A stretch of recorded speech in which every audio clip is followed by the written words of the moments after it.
আসসালামু আলাইকুম। আফ্রিকার মানুষ সকালে কি খাবার দাবার খায়? খুব দামি একটা রিসোর্টে আসছি। প্রাইস বলবো না, বিকজ এই প্রাইস নিয়ে আলাদা একটা ব্লগ বানাবো।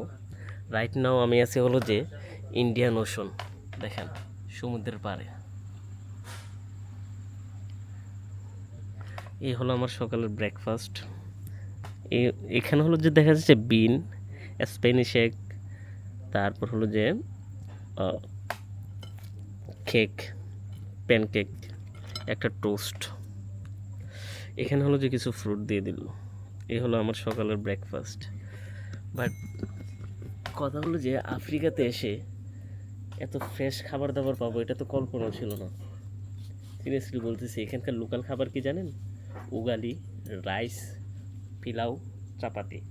এই জিনিসগুলো নিয়ে লোকাল ভাইব দেওয়ার জন্য আমি লোকাল ফুড ব্লগ করছি, যেটা দেখার জন্য আপনাদের অনুরোধ রইল ইউটিউব চ্যানেল রোহান ব্লগে।